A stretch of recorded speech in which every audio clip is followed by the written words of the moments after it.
Krishna basin లో ఒక్కటంటే ఒక్క ప్రాజెక్టు కూడా 10 ఏళ్ల బీఆర్ఎస్ ప్రభుత్వంలో పూర్తి చేయలేదు.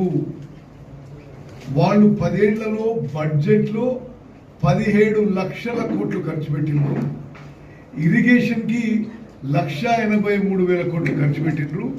కానీ ఉమ్మడి మహబూబ్నగర్ జిల్లాలో పాలమూరు రంగారెడ్డి, కల్వకుర్తి, నెట్టెంపాడు, కోయిల్ సాగర్, భీమా, కొడంగల్, నారాయణపేట, మక్తల్ ఏ ఒక్కటి పూర్తి చేయలేదు.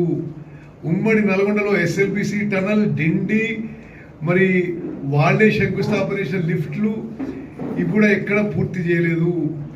ఈసారి మా హయాంలో మళ్ళీ ఎన్నికలకు పోయే ముందు కృష్ణా బేసిన్ ప్రాజెక్ట్స్ కి హైయెస్ట్ ప్రయారిటీ ఇచ్చి మరి ఉమ్మడి మహబూబ్నగర్ జిల్లాలో, ఉమ్మడి నల్గొండ జిల్లాలో ఇప్పుడు నిర్మాణంలో ఉన్న ఇరిగేషన్ ప్రాజెక్టులన్నీ కూడా ఈ 3 ఏళ్లలో పూర్తి చేస్తాము.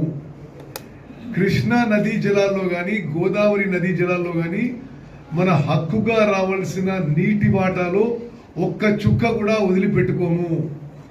కేంద్ర ప్రభుత్వంతో కానీ, ట్రిబ్యునల్లో కానీ, సుప్రీంకోర్టులో కానీ, న్యాయస్థానంలో కానీ మన నీటి వాటాన్ని కాపాడుకోవడానికి తెలంగాణలో కాంగ్రెస్ ప్రభుత్వం ఏ పోరాటానికైనా, ఏ త్యాగానికైనా సిద్ధము.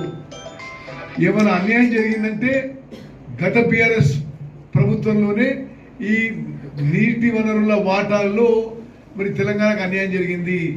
మేము వచ్చిన తర్వాత డిసెంబర్ 7, 2023లో మేము ప్రమాణ స్వీకారం చేసిన తర్వాత తెలంగాణకి నీటి వాటా హక్కుల్లో, నీటి హక్కుల్లో కృష్ణా గోదావరి రివర్ వాటర్స్లో మరి మనం ఒక్క చుక్క కూడా వదులుకోకుండా మన వాటా కోసం అన్ని ఫోరంలో ఫైట్ చేస్తూ తప్పనిసరిగా మన వాటాని, మన నీటి హక్కుల్ని మనం సాధిస్తాం.